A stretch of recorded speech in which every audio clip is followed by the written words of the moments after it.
Nenhum de nós é uma alma nova. Todos nós acumulamos experiências de vidas prévias em outras encarnações. Em cada geração, ao longo dos últimos 6.000 anos, desceram almas que já tinham estado aqui em ocasiões anteriores. Não são almas novas, mas com alguma forma diferente de desenvolvimento espiritual. As almas descem à Terra segundo uma ordem determinada. Ingressam no mundo ciclicamente. Seu número não é infinito. Voltam uma e outra vez, progredindo em direção à sua correção. Os novos corpos físicos que ocupam são mais ou menos parecidos, mas os tipos de almas que descem são diferentes.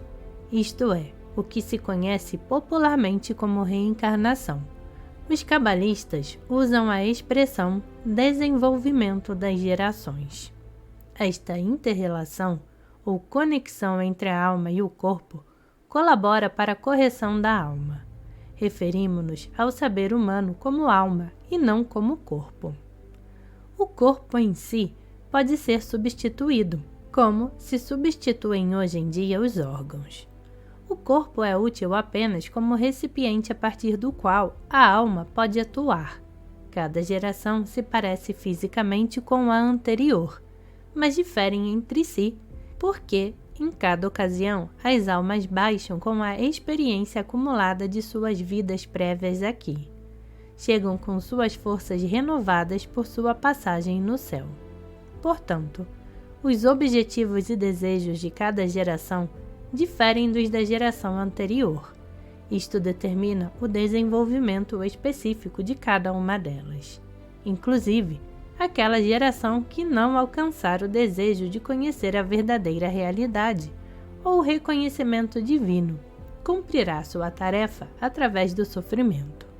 Essa será a sua forma de progredir para a autêntica realidade. Todas as almas originam-se de uma, chamada alma do primeiro homem, Adão Harrison. Isto não se refere ao Adão que conhecemos, mas a uma realidade espiritual interna. Partes da alma do primeiro homem descem ao mundo para encarnar, tomando forma de corpos e provocando a conexão entre o corpo e a alma. A realidade está desenhada para que as almas desçam e se autocorrijam. Ao encarnar, aumentam seu nível 620 vezes com relação ao nível inicial, das leves às pesadas. É a ordem que as almas descem para encarnar nesta realidade. A alma do primeiro homem possui muitas partes e muitos desejos, alguns leves, outros pesados, segundo a sua quantidade de egoísmo e crueldade. Chegam a nosso mundo primeiro as almas leves e depois as pesadas, com diferentes requisitos para alcançar as suas correções. Em sua descida ao mundo, as almas adquiriram experiência através de sofrimento. Isto se conhece como o caminho do sofrimento, já que esta experiência desenvolve a alma. Cada vez que reencarna, aumenta seu impulso inconsciente de procurar respostas às perguntas a respeito de sua existência, de suas raízes e da importância da vida humana. Existem, desta forma, almas mais e menos desenvolvidas. As mais desenvolvidas têm uma tal urgência em conhecer a verdade, que não suportam limitar-se aos confinamentos deste mundo. Se forem providas de ferramentas corretas, livros adequados e instrução conforme, chegarão a reconhecer o mundo espiritual. A Cabala também distingue entre almas que descem como puras ou menos refinadas, segundo a medida da correção requerida. As que requerem uma correção maior são chamadas de menos refinadas. As diferentes almas que descem requerem diferentes diretrizes e correções, específicas para cada geração, bem como líderes adequados para conduzir seu progresso espiritual. Em seus livros e grupos de estudo, transmitem o método de descoberta da verdadeira realidade mais adequado para sua geração. Na nossa era, pode ser através da televisão, do rádio ou pela internet. No princípio, antes que aparecesse a alma do Ari, reinava uma era de acumulação de experiência e de perseverança no mundo. As almas progrediam para a correção pela sua mera existência. O sofrimento acumulado gerou uma urgência para a busca do alívio. O desejo de superar o sofrimento foi a força motivadora do desenvolvimento das gerações. Essa situação perdurou até o século XVI, quando Ari declarou que, a partir daquele momento, os homens, as mulheres e as crianças de todas as nações deveriam estudar a Cabala. Havia chegado o momento do desenvolvimento geral, em que as almas que desceram podiam reconhecer a verdadeira realidade e completar sua correção com o método do Ari. Podiam realizar o que se esperava delas. Ainda em seu corpo físico, a alma tem um só desejo: retornar às suas raízes, ao nível onde estava antes de descer a este mundo. Os corpos físicos, em seu desejo de receber, as arrastam de volta a este mundo, mas o ser humano deseja conscientemente elevar-se espiritualmente. O esforço resultante da fricção criada por esta dicotomia lhe ajuda a elevar-se 620 vezes acima de seu nível anterior. Se uma alma não completa sua tarefa, reencarnará no mundo, mais preparada para a correção.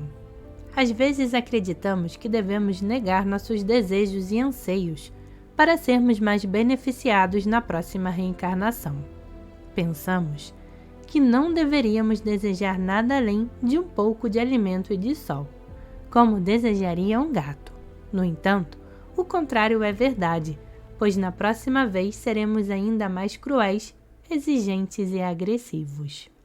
O Criador quer que tenhamos prazeres espirituais, quer que sejamos plenos.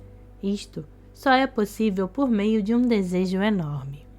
Apenas com um desejo corrigido, poderemos alcançar o mundo espiritual, tornando-nos fortes e ativos. Um desejo pequeno não nos fará muito dano, mas tampouco nos fará muito bem. O desejo corrigido só funciona a partir do estímulo correto. Ele não existe naturalmente e apenas pode ser adquirido pelo estudo correto da Cabala. Existe uma pirâmide de almas baseada no desejo de receber. Em sua base, encontram-se muitas almas com pequenos desejos materiais. Uma vida confortável do tipo animal, comida, sono e sexo. O nível seguinte, com menor número de almas, contém aquelas que desejam adquirir riqueza. Trata-se de pessoas desejosas de dedicar sua vida inteira a fazer dinheiro e que se sacrificariam para obter riqueza. No nível seguinte, encontram-se as almas que fariam qualquer coisa para controlar os demais, governar e atingir posições de poder. Outras, ainda menos numerosas, possuem um desejo ainda maior por conhecimento. São os cientistas e acadêmicos, que passam sua vida empenhados numa descoberta específica, sem interessar-se por nenhuma outra coisa. O desejo mais intenso, compartilhado, somente entre poucos, é o de alcançar o mundo espiritual. Todos estão incluídos na pirâmide. Por sua vez, o homem possui a mesma pirâmide de desejos em seu interior, a qual deve inverter, de maneira que o peso se concentre no desejo mais puro, o desejo infinito pela verdade.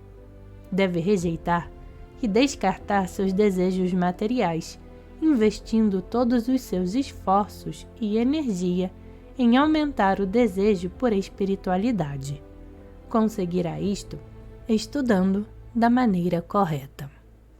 Quando a pessoa deseja verdadeiramente aumentar seu anseio por espiritualidade, a luz circundante, o mundo espiritual oculto, começa a refletir-se nele, fazendo-o desejar ainda mais. Nesta etapa, torna-se crucial estudar em grupo sob a orientação de um cabalista. A maior mudança que observamos nas almas que descem hoje está em seu desejo definido de alcançar o sistema espiritual. Até a gente comum procura algo além deste mundo, algo espiritual. Ainda que esta espiritualidade inclua todo tipo de atalhos, truques mágicos e grupos esotéricos que prometem respostas a seus seguidores. Ainda assim, indica uma busca pela autêntica realidade. Se as almas desta geração aumentarem mais seu desejo, provavelmente farão surgir um método novo adequado para elas. Nos últimos 15 anos tem ocorrido o desenvolvimento e a descida de novas almas. Seu desejo é muito maior e mais genuíno. As novas almas querem obter a autêntica verdade e nada mais. Quando compreendermos realmente como a realidade se aplica a nós e como ela nos afeta, deixaremos de fazer o proibido e insistiremos em fazer o correto. Então, perceberemos a harmonia existente entre nós e o verdadeiro mundo.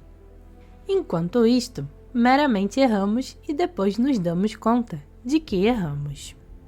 Parece que não há como escapar. É por isso que a humanidade se encontra num beco sem saída, imersa em dificuldades cada vez maiores. Descobriremos que não nos resta outra alternativa, senão reconhecer o mundo espiritual do qual fazemos parte. Este reconhecimento nos conduzirá a uma nova situação, na qual começaremos a atuar conscientemente em uníssono e não como indivíduos isolados. Todos nós estamos conectados em uma alma, de uma geração a outra. Compartilhamos uma responsabilidade coletiva. É por isso que o cabalista é considerado o fundador do mundo. Ele influencia o mundo inteiro. E o todo, o mundo, o influencia.